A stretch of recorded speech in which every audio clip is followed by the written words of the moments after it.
pasta night, but it's late. I'm forcing myself to have pasta even though it's late because I've been off the schedule and trying to go back on it, and I forgot to put salt in the pasta sauce or in the pasta water. You should always salt your pasta water. It does make a difference. But I didn't. Oh, it's a mess. And whose fault is that? It's not my fault. It is, today's mess is dedicated to Jack Dorsey and Elon Musk, because I spent too much time on Twitter today, unfortunately, because these two control way too much, have way too much influence with different spheres, and frankly, they're the same person, just different shades of flag pin. Because there's the only site that I hate more than X is Blue Sky. They're both awful. But today they have launched an attack on IP laws. So they are demanding and trying to delete IP laws, and of course, after they make their billions and billions of dollars. And not that someone like myself, I mean, that's not the point, that's the point of theirs, but those same IP laws that protect somebody's billion-dollar intellectual property also protect that little scribbling that I make. So it's the same law.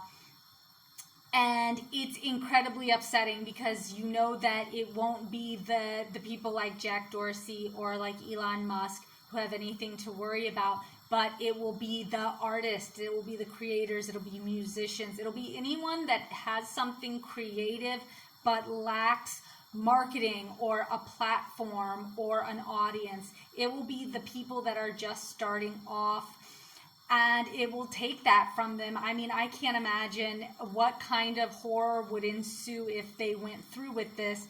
But I wasn't even doom scrolling, I was hate scrolling, because I'm the kind of person, I have a really strong sense of justice, and I'm willing to take it into my own hands. So if they get rid of IP laws, still, if somebody copied off of me, if somebody stole my creative property, I would dedicate my life to vengeance, and I really don't want to. I have other things that I'd like to do with my time. But since it's not like anyone who ends up dedicating their life to vengeance really starts off that way, I guess that's how it goes. And speaking of working as an artist, it is also Classic Poem Day. And today's classic poem is going to be a Shakespeare. Yes, and here, this is a great example because we venerate him, as he should be. He's practically invented modern English, but he originally wrote poetry because at the time, poetry was how money was made. I mean, he wasn't writing hearts and flowers to win some lady's heart. He was writing for audiences. He was writing to be published. He wanted to make money. And he did, and he was inventive. He invented so many words that we use today. He did so much. Had that incentive not been there, what would he have been, like a law clerk? We wouldn't have so many things that we have today without him. And yeah, so I think that Shakespeare would have a lot to say about protecting IPs, but I'm going to go ahead and, in his honor, read Once More Onto the Breach. Once more onto the breach, dear friends, once more.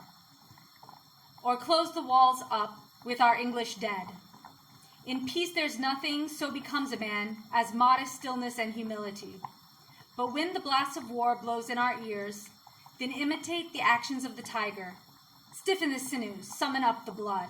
Disguise fair nature with hard-favored rage. Then lend the eye a terrible aspect. Let it pry through the portage of the head. Like the brass cannon, let the brow overwhelm it.